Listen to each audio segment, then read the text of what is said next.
लेकिन मस्जिद में जाने के बाद जहां की गांव के बहुत से लोग इकट्ठा हुए थे, उस फकीर ने मंच पर बैठकर कहा, मेरे मित्रों, मैं जो बोलने को हूं, जिस संबंध में मैं बोलने वाला हूं, क्या तुम्हें पता है वो क्या है? बहुत से लोगों ने एक साथ कहा, नहीं, हमें कुछ भी पता नहीं। वो फकीर मंच से नीचे उतर आया और उसने कहा, ऐसे अज्ञानियों के बीच बोलना मैं पसंद न करूंगा, जो कुछ भी नहीं जानते, जो कुछ भी नहीं जानते हैं उस विषय के संबंध में जिस पर मुझे बोलना है, उनके साथ कहां से बात शुरू की जाए, इसलिए मैं बात शुरू ही नहीं करूंगा। वो उतरा और वापस चला गया। वो सभा, वे लोग बड़े हैरान रह गए, ऐसा बोलने वाला उन्होंने कभी देखा न था। लेकिन फिर दूसरा शुक्रवार आया और उन्होंने जाकर उस फकीर से फिर से प्रार्थना की कि आप चलिए बोलने। वो फकीर फिर से राजी हो गए और मंच पर बैठकर उसने फिर पूछा, मेरे मित्रों, मैं जिस संबंध में बोलने को हूं, क्या तुम्हें पता है वो क्या है? उन सारे लोगों ने कहा, हाँ, हमें पता, क्योंकि नहीं कहकर वे पिछली दफा भूल कर चुके। उस फकीर ने कहा, तब फिर मैं नहीं बोलूंगा, क्योंकि जब तुम्हें पता है तो मेरे बोलने का कोई प्रयोजन नहीं। जब तुम्हें ज्ञात ही है तो ज्ञानियों के बीच बोलना फिजूल है। वो उतरा और वापस चला गया। उन गांव के लोगों ने बहुत सोच विचार के ये तय किया था कि अब की बार नहीं, कोई भी नहीं कहेगा, लेकिन हाँ भी फिजूल चली गई। तीसरा शुक्रवार आया, वे सारे लोग फिर उस फकीर के पास गए और उन्होंने कहा कि चलें और हमें उपदेश दें। वो फकीर फिर राजी हो गए। वो मंच पर आकर बैठा और उसने पूछा, मेरे मित्रों, क्या तुम्हें पता है मैं क्या बोलने वाला हूं? उन लोगों ने कहा, कुछ को पता है और कुछ को पता नहीं। उस फकीर ने कहा, तब जिनको पता है वे उनको बता दें, जिनको पता नहीं है मेरा क्या काम है?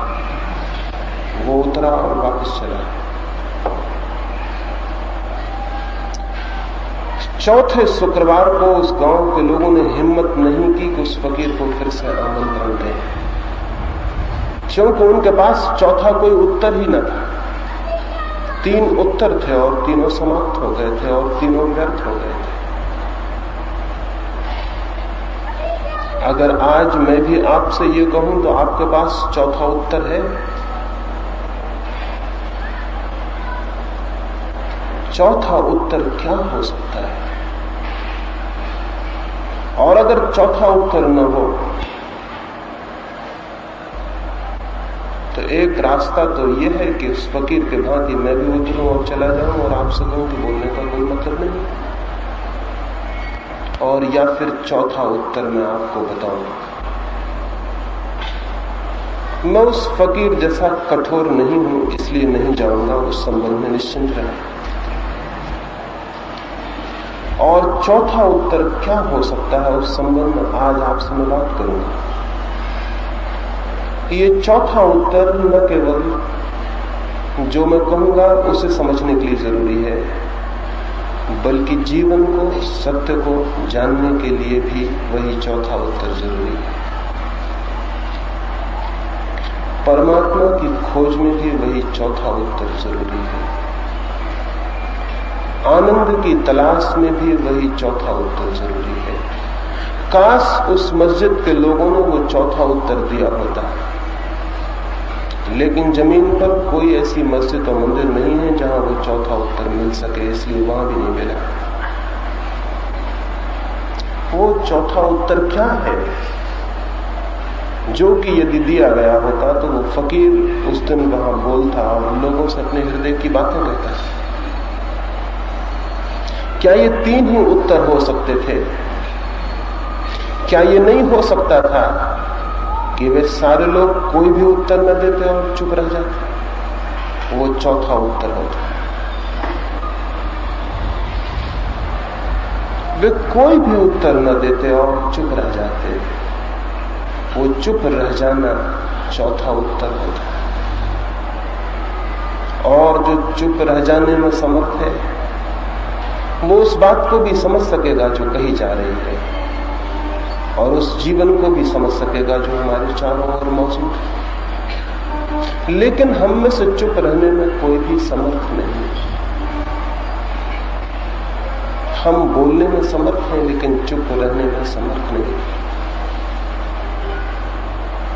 हम शब्दों के साथ खेलने में समर्थ हैं, लेकिन मौन रह जाने में, और इसलिए शायद हम जीवन को गंवा देते हैं।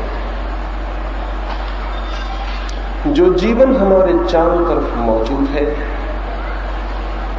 चाहे उसे कोई परमात्मा कहे, और जो जीवन हमारे भीतर मौजूद है, चाहे कोई उसे आत्मा कहे, हम उस जीवन को जानने से वंचित रह जाते हैं, क्योंकि हम चुप होने में समर्थ नहीं। जानने के लिए चाहिए साइलेंट माइंड, जानने के लिए चाहिए मौन, जानने के लिए चाहिए एक ऐसा मन जो बिल्कुल चुप हो सके। लेकिन हम बोलते हैं, जागते हैं तब भी और सोते हैं तब भी, किसी से बात करते हैं तब भी और नहीं बात करते हैं तब भी हमारे भीतर बोलना चल रहा है। ये जो चैटरिंग है, ये जो निरंतर बोलना है, ये जो निरंतर शब्द ही शब्द है,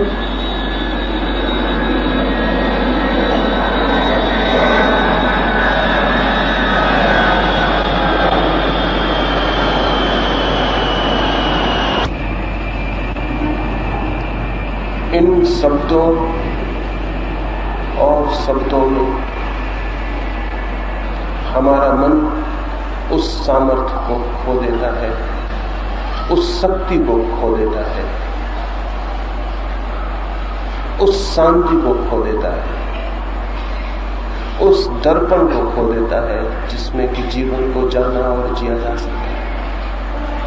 लेकिन शायद हमें इसका कोई स्मरण भी नहीं। क्या कभी हमें ये ख्याल आया कि जैसे समुद्र लहरों से भरा हो, तूफान में हो, झील लहरों से भरी हो, आंधी आ गई हो, तो उस झील में फिर चांद दिखाई पड़ना बंद हो जाता है? क्या हमारे मन भी निरंतर आंधियों से भरे हुए नहीं? क्या निरंतर उनमें भी शब्दों की हवाएं और शब्दों के तूफान नहीं उठा करते? क्या कभी एक क्षण को भी वहां शांति होती है, सब मौन होता है? नहीं होता। और इसके कारण कुछ बात घटित हो जाती है जो हमारे और जीवन के बीच एक दीवार बन जाती है, और हम जीवन को नहीं जान पाते। और फिर इसी मन को लेकर हम खोजने निकलते हैं, शास्त्रों में खोजते हैं। इसी मन को लेकर हम पहाड़ों पर जाते हैं, इसी मन को लेकर हम मंदिरों में जाते हैं।